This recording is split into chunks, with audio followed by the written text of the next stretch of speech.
So finally, here are some dynamic equations for something that happens in the desert. It's the nocturnal stabilization of the boundary layer that we talked about, where the nighttime radiative loss creates very stable near surface layers, which then decouples the mixed layer above it from the boundary layer. So that leads to a development of a nocturnal jet stream, which was observed way back in 1923 by Richardson from observations made at 7 hours, which is 1900 Z, by shooting spheres upward. There were occasions in which there was a rather sudden increase in wind speed between 0 and 300 meters with nearly stagnant air below.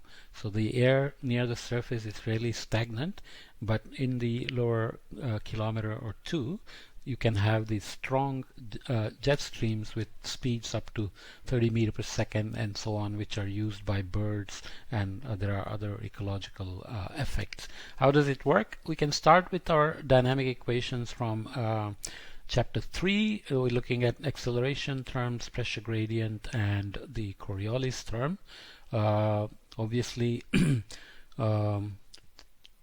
we are going to assume that the pressure gradient term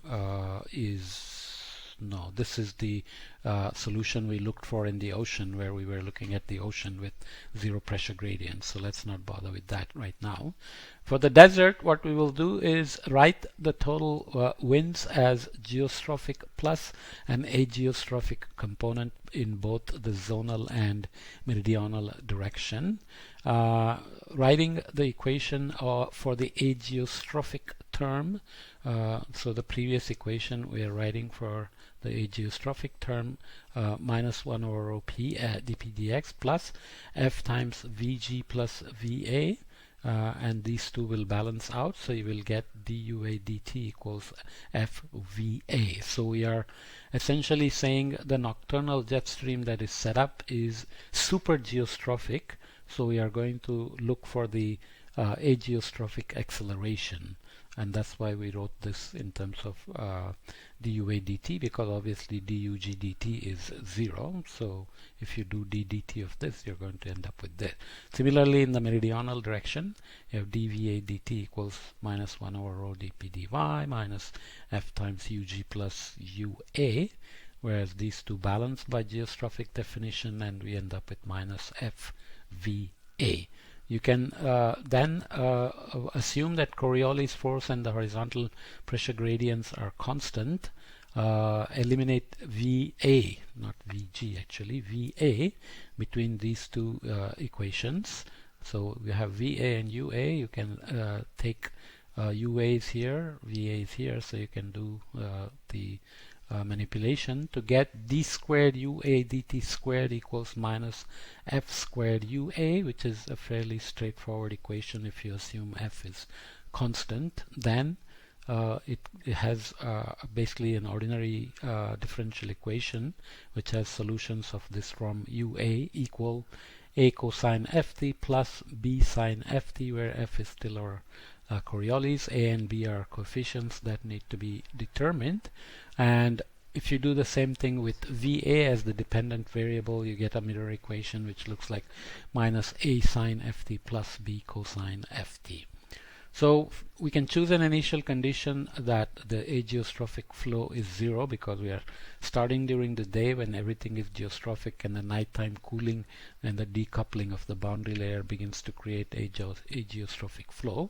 So you start at a time step where ageostrophic flow is 0. So at t equals 0, you can derive coefficient a as ua at 0 and b as va at 0. So the UAT, then integrating that equation, solutions look like UA0 cosine ft plus VA0 sine ft, or VAT equals VA0 cosine ft minus UA0 sine ft. Right? We can use geometric relation between cosine and sine and write this as UAT as the magnitude of the V tilde A 0, the total of this, times cosine alpha minus ft, and VAT by the same token is sine alpha minus ft. Basically very simple equations. I'm running through them because these are fairly straightforward and you can do that. So here VA tilde 0 is the initial geostrophic vector UA0I plus VA0J, where I and J are the zonal and meridional unit vectors. So the magnitude of VA tilde 0 is UA0 squared plus VA squared 0, while alpha is the angle of the initial orientation of the geostrophic wind. And the inertial period is 2 pi over f, which of course depends on the latitude. F is latitude dependent, even though here we are looking at f equal constant, but when you do it at different latitudes, as you go to higher latitudes, f decreases, so the inertial period decreases, which means the data you may get within 24 hours, you may get more than one cycle of this geostrophic jet stream. Okay, so this is how it would look. Diurnal variation of low-level winds in the late afternoon. You have there is the geostrophic wind, there is Coriolis acting, and there is friction, and there is the pressure gradient. So the balance is really three-way here, and the real velocity is at an angle to geostrophic velocity because there is an geostrophic component, and you can see here that the total wind is still normal to the Coriolis, and of course friction force is in the opposite direction to the total wind. In the evening, when stabilizing happens and you get nearly geostrophic flow, so you are now getting Coriolis normal to the velocity field and pressure gradient forces here. But as nighttime happens and the frictional term is decoupled from the layer above because of this inversion and stabilization, then the force balance begins to accelerate the geostrophic component, and you get a stable super geostrophic flow above this near surface boundary layer, which has been decoupled. So the convergence and the frictional force, everything is happening within that stable layer, which is now not communicating. So the free layer is not feeling the frictional effect, it's just feeling the pressure gradient effect. So now you have what is called super geostrophic flow, or the nocturnal desert jet stream. So here it's showing a inertial clock and regular clock, I don't know, whatever you want to call it, and essentially you see how the situation develops here, going from so late afternoon, dusk, and post dawn. So you're going to go being sub-geostrophic with friction being in effect, and then there is the geostrophic, that's the inertial period. So this is the inertial clock in blue line. You have sub-geostrophic flow, so here is the geostrophic component, this is the total, this is the geostrophic component, and as you approach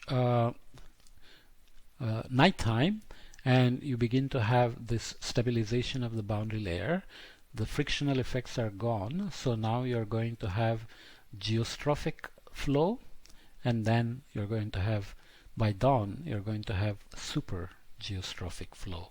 So here you are in the evening time, nearly geostrophic balance because friction has just been decoupled, and then during the pre-dawn you are going to have super geostrophic flow because of the pressure gradient driving the free flow above the frictionally decoupled layer. Okay, so that's the idea. This gives you the description that I'm not going to read. We'll then come back to what is the desert low and how the outflow happens in a desert because of this heating balance as well. So that's another unique feature that happens near the Arabian heat low that we'll learn about in the next podcast.